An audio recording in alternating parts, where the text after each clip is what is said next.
বইছে নদী, নদী।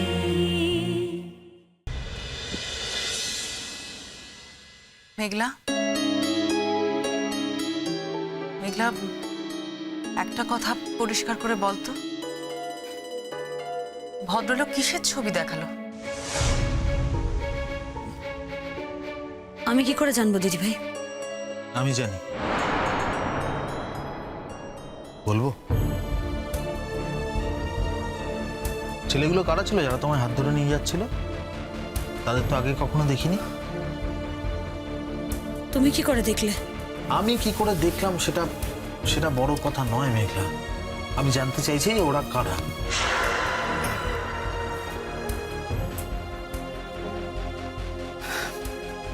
মেঘলা দেখো, আমরা এমন একটা জাংচারে এখন পৌঁছেছি যে এখন একটু এদিক থেকে ওদিক হলে না সবকিছু শেষ হয়ে যাবে। তাই বলছি প্লিজ হেল্প করো, একটু মনে করার চেষ্টা করো যে সেদিন কখন, কিভাবে, কোন পরিস্থিতিতে ওই ছেলেগুলো তোমাকে নিয়ে গেছিল এবং কোথায় নিয়ে গেছিল। একটু মনে করার চেষ্টা করো না। আর ওরা এই গোটা ব্যাপারটায় যে কালারটা দিতে চাইছে, যে ইঙ্গিত করতে চাইছে, তাতে আমরা বিশ্বাস করি না। এটা হতে পারে না, ঠিক আছে? কিন্তু তোমাকে তো মনে করে বলতে হবে সবকিছু, ম্যাডামকে তো সবকিছু বলতে হবে। পিকলুদা,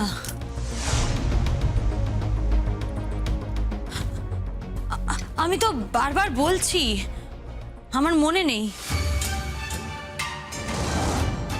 কতবার এক কথা বলবো?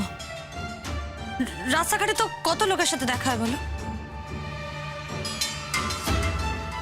সবার কথা কি মনে রাখা সম্ভব নাকি? মেঘলা, এটা এই কথার উত্তর হলো না। কত লোকের সঙ্গে কোথায় দেখা হয়, রাস্তায় দেখা হয়, সেই সুযোগ তোমার নেই তো। কারণ তুমি বেশিরভাগ সময়টা বাড়িতেই থাকো। বাড়ি থেকে যদি বেরো তাহলে তুমি কোনো প্রোগ্রামে গেলে যাও। তো এই ক্ষেত্রে এই ছেলেগুলোর সঙ্গে তুমি মানে নিশ্চয়ই প্রোগ্রামে তো যাওনি।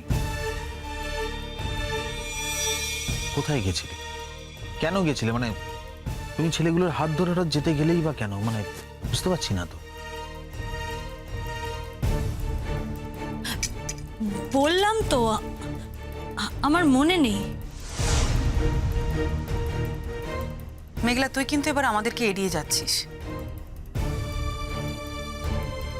দেখ, কেসটা এখন যে অবস্থায় রয়েছে তাতে তুই যদি আমাদের সঙ্গে কোঅপারেট না করিস তাহলে কিন্তু সর্বনাশ হয়ে যাবে মেঘলা।